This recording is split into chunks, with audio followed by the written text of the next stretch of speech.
आज सीधा सी बात है, हमारा देश है धर्मनिरपेक्ष देश है।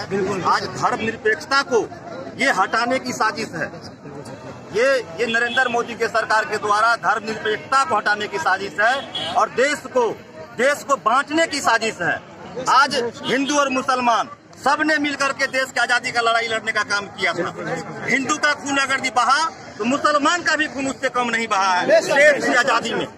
इसीलिए हम सबों का जो धर्मनिरपेक्षता जो है हमारे देश का जो अहम चीज है, उनके रक्षा के लिए हम लोगों को जो लड़ाई लड़ना पड़ेगा हम लोगों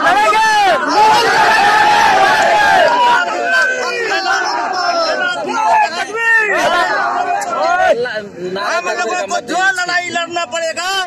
इस एनआरसी को वापस लेना होगा। ये भेदभाव वाली नीति जो है उनको वापस लेना होगा। इसी आशा और विश्वास के साथ आप लोग जो एकजुट होकर यहाँ आए हैं, आप तमाम लोगों को हार्दिक शुभकामना बधाई। 21 तारीख को हमारे राष्ट्रीय जनता दल के द्वारा भारत बंद का आह्वान किया गया है। हम आप लोगों से आग्रह करेंगे, अपील करेंगे, जिस मजबूती के साथ आप लोगों ने यहाँ तक चलकर आने का काम किया है, उस दिन 21 तारीख को राष्ट्रीय जनता दल के द्वारा आहूत बंदी को भी सफल बनाने में आप लोग महती योगदान देंगे।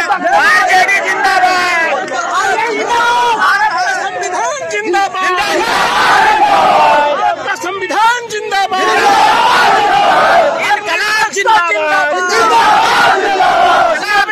वापस लो,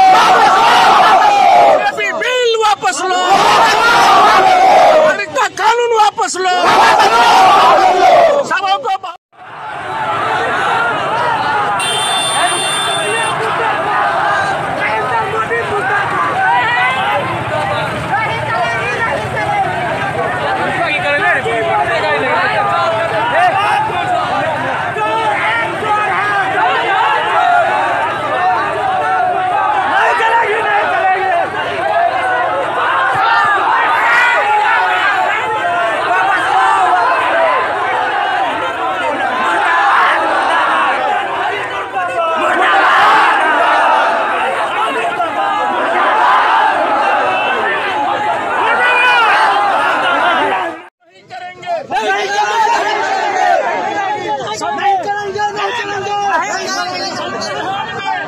संविधान के अनुच्छेद 15 और 16 में समानता के अधिकार का वर्णन किया गया है, जिसमें हिंदू, मुस्लिम, सिख, ईसाई सारे लोग इस देश के नागरिक हैं।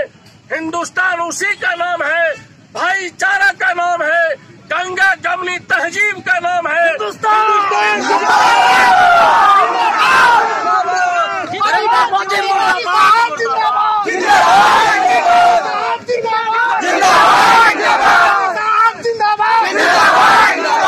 आज देश में काला कानून लाया गया, जिसमें बू आती है कि हिंदू मुस्लिम के नाम पर लोगों को बांटने का काम करता है। वापस लो, वापस लो, वापस लो। हम इस देश में रहने वाले हजारों साल से यहाँ रह रहे हैं। हमारा पुश्तैनी जमीन है, हमारी नागरिकता है, हमारा संबंध है। आज कहता है कि तुम विदेशी हो, तुम विदेश से आने वाले लोग यहाँ समाज को, इस देश को तोड़ने वाले हो। इसलिए इस काला कानून का हम देश भर में विरोध करेंगे।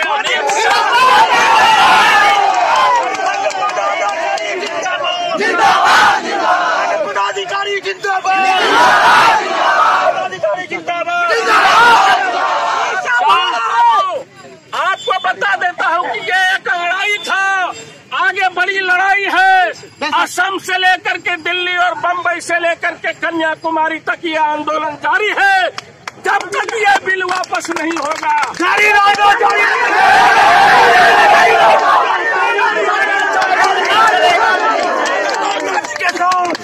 अमित शाह तेरी तानाशाही धन्यवाद है। आप सबों का स्वागत है कि आपने इस देश की रक्षा के लिए लड़ाई लड़ने का काम किया है। भविष्य में भी यह लड़ाई होगी।